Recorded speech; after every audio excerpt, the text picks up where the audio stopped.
My name is Professor Sanjay Kumar Pandey. I teach at School of International Studies, Jawaharlal Nehru University.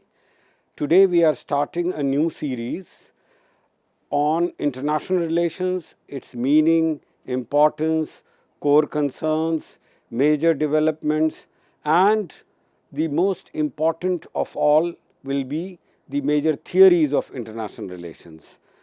Now, by way of introducing international relations, one can say that international relations is the study of relationships and interactions between countries, including national governments, IGOs, NGOs, MNCs. International relations can be both theoretical as well as practical, with academic approaches being empirical or normative. Therefore, what I mean to say is that under international relations, we study not just the relationship between different states or countries, but we also study the policy that these states and countries adopt towards the external environment, which can be international organizations, regional organizations, global issues like terrorism or environment or trade related issues. Similarly, the role of NGOs and MNCs is also studied under international relations.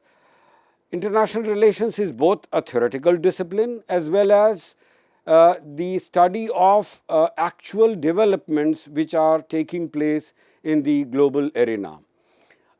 International relations as a discipline can be traced to the first 2 decades of the 20th century. In the year 1919, the first Department of International Relations started. International relations is crucial because there are about 8 billion people in the world who are organized under more than 200 states, nearly 200 states, and these states affect every aspect of their life, their political life, civic rights, economic life, their social life, as well as culture and such other aspects. States, we know, are sovereign but interconnected. They coexist for security as well as prosperity.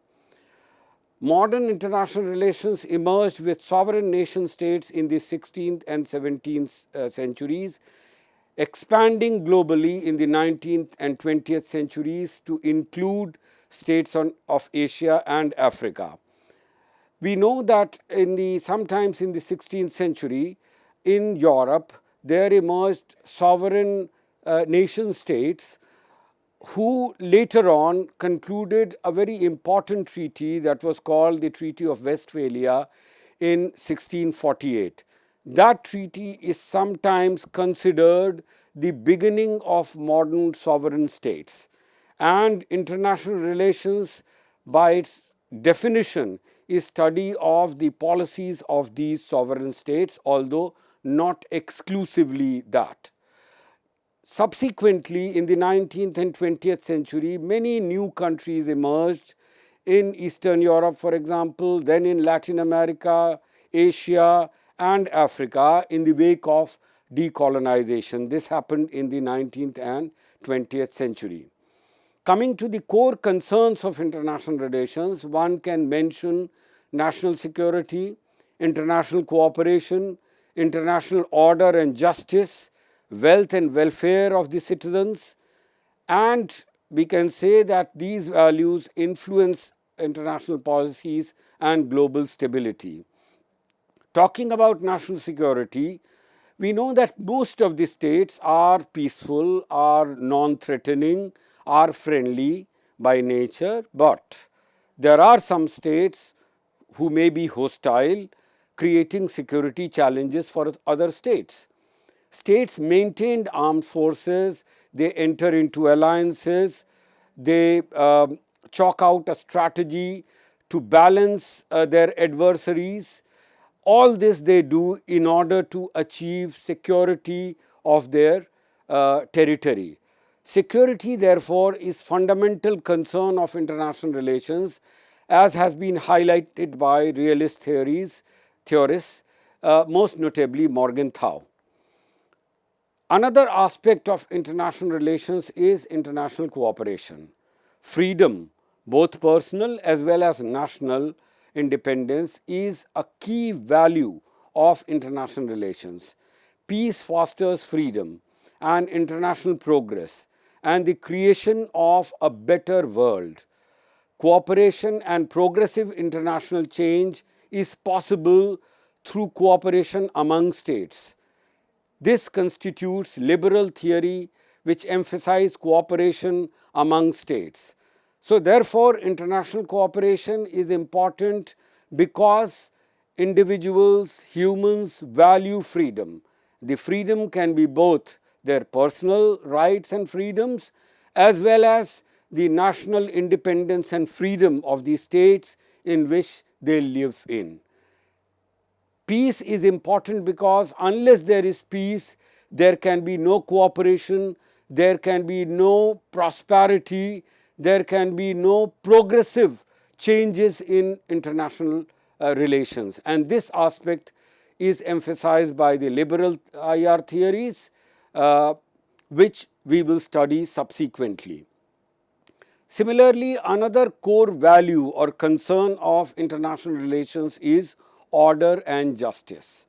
Order and justice ensure stability and they give a certain predictability to international relations and to state behavior.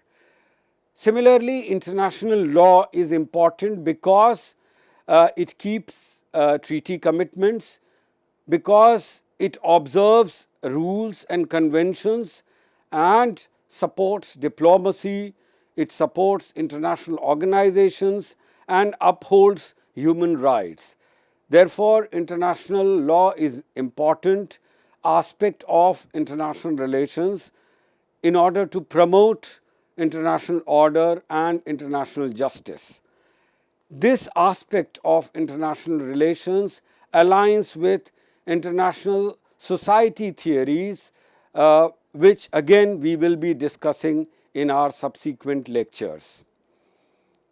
Another core concern of international relations is wealth and welfare of the people. Wealth and welfare includes economic well-being as well as social welfare of the people. States pursue economic wealth and welfare of the people. It requires high employment, low inflation, steady investment, uninterrupted flow of trade and commerce, and for all this, it is important that there is peace, there is stability, and international law is followed both in spirit and in practice. The states in the world are interdependent, we know, and in this interdependent world, states adopt economic policies keeping in mind international markets, trade, economic policies of other states, foreign investment, foreign exchange rates, international transportation and communication, and international financial institutions. So, in order to achieve wealth and welfare of their people, in order to achieve prosperity, the states need to keep in mind what is going around in the world, what policies the other states are adopting, the economic policies, financial policies, the policies being adopted by international institutions, for example, the World Bank, the International Monetary Fund, and many other international financial institutions.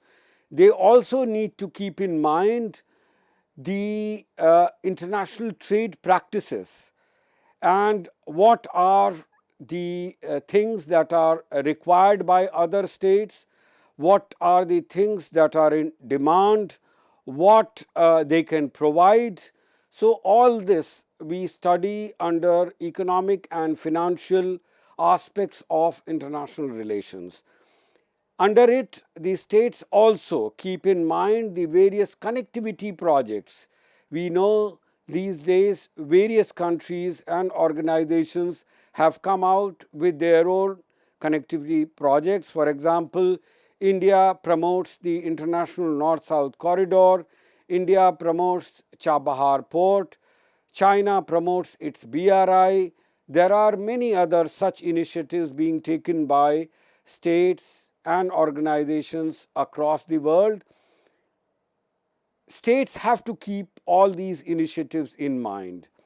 The IR theories which focus on these are also analyzed under international relations.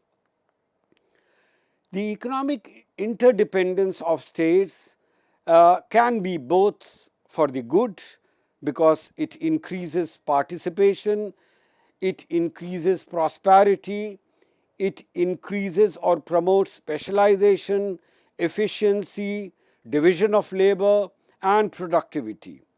But it can also be argued that economic interdependence can lead to inequality by allowing countries with financial or technological advantages, I mean the more advanced countries of North America and Western Europe, to dominate the poor and weak countries who are mostly in the global south, who are in Asia, Africa, and Latin America, and who do not have the same financial and technological prowess that the more advanced countries have.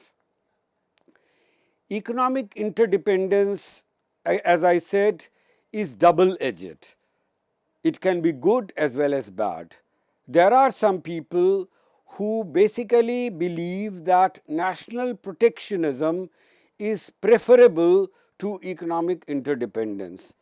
After the coming of President Trump in US, we have seen how the United States is talking more about America and about its own welfare, its own well-being, and in order to achieve it, President Trump is promoting national protectionism.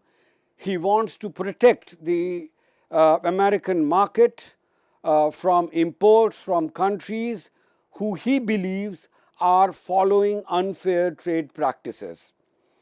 But whether you considered economic interdependence as desirable or undesirable, either way, wealth and welfare are important values and very important concerns of international relations and also of the states, nation states, as underlined by international political economy theories of IR, for example, Gilpin.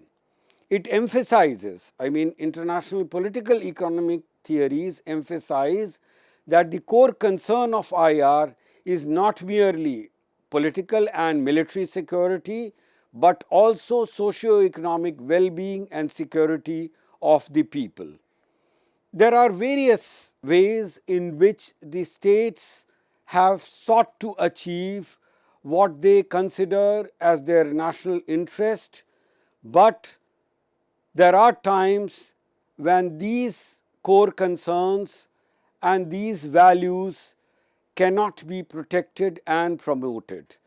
In normal times, of course, the basic values like security, freedom, order and justice, as well as welfare, these are taken for granted. Most of us would not normally talk about them unless one of these or some of these are under threat.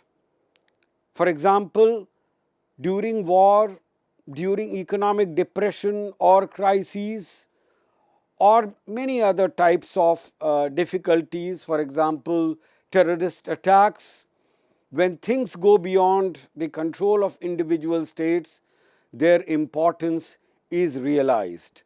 We have seen this in the times of the two great wars, the two world wars, during the first half of the 20th century, when the entire globe came under serious security threat, and the security, both political, civic, economic and other, of all the people came under severe stress. So, when such a situation arises, we see that the international system needs some intervention, because individually the nation states are not able to handle these situations. We become aware of international order and justice only when some states, most importantly the states which are powerful, the great powers, the superpowers, when they start abusing or exploiting the international system, or when they denounce international law, or when they violate international law, when they trample upon human rights. In such situations, the importance of these core concerns is realized. We cherish socio-economic autonomy and well-being when our own standard of living is undermined, most notably when there is an economic or financial crisis, when the world is faced with serious issues. We will discuss about these core concerns in our next lecture. Thank you very much.